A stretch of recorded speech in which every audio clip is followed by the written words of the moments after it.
ശരിക്കും ഉപയോഗിക്കാൻ അറിയാത്ത ഒരു ഉപകരണം പോലെയാണ് നമ്മുടെ മനസ്സ്. അല്ലെങ്കിൽ ഉപയോഗിക്കാതെ മാറ്റിവെച്ച ഒന്നുപോലെ. ഓടാതെ വാഹനം പോർച്ചിൽ കിടപ്പാണ്. പോകാതെ എത്ര യാത്രകൾ, കാണാതെ എത്ര സ്ഥലങ്ങൾ.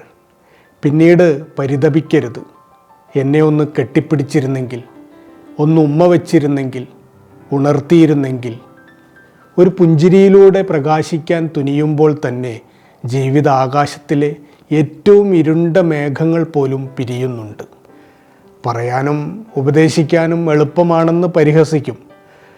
സത്യത്തിൽ ഏറ്റവും മാരകമായത് മറ്റുള്ളവരോട് നമ്മൾ വെച്ചു പുലർത്തുന്ന വിലക്കുറവും പുച്ഛവുമാണ്. ഭിക്ഷക്കാരനെ സ്നേഹപൂർവ്വം പുണർന്ന് അവൻ്റെ ജീവിതവിശേഷങ്ങൾ അന്വേഷിക്കാൻ നമ്മളിൽ എത്ര പേർക്കാകും? ഹൃദയം ഒരു പൂന്തോട്ടമാണ്. ഒരു ചിരിക്ക് 1000 പൂക്കൾ വിരിയിക്കാൻ കഴിയും. തൽക്കാലം കടന്നു പോകുന്ന നിഴലുകൾ മാത്രമാണ് ആശങ്കകൾ. വണ്ടിയുടെ സീറ്റിൽ കയറി സ്റ്റീറിംഗ് വട്ടത്തിൻ്റെ തോൽക്കവറിൽ തടവി പിടിക്കുന്നതോടെ പാതി പേടി എങ്ങോട്ടോ പാഞ്ഞു പോകുന്നുണ്ട്. നിങ്ങളുടെ വെളിച്ചം അവയ്ക്ക് അപ്പുറത്തേക്ക് നൃത്തം ചെയ്യട്ടെ. ഉള്ളിൽ മന്ത്രിക്കുന്ന ഒരു സൗമ്യമായ പ്രതീക്ഷ ഏത് ദുഃഖത്തെയും ഗാനമാക്കി മാറ്റും.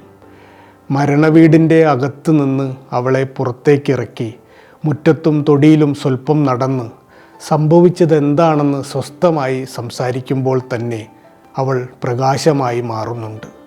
ഓരോ കണ്ണുനീരിലും സൂര്യപ്രകാശം ഒളിഞ്ഞിരിക്കുന്നുണ്ട്. നിങ്ങളുടെ ധൈര്യം പ്രത്യക്ഷപ്പെടുന്നതുവരെ അത് കാത്തിരിക്കുകയാണ്. ആകെ തകർന്ന് എല്ലാം തരിപ്പണമായ ഒരു രാത്രിക്ക് ശേഷം വരുന്ന പ്രഭാതം പോലും ഇപ്പോഴും പ്രകാശത്തിൻ്റെ വാഗ്ദാനങ്ങൾ വഹിക്കുന്നുണ്ട്. സന്തോഷം പുറമേ നിന്ന് ഒരാൾക്കും കണ്ടെത്താനാകില്ല. അത് നമ്മുടെ ഓരോ മൃദുവായ ശ്വാസത്തിലും കൂടെയുണ്ട്.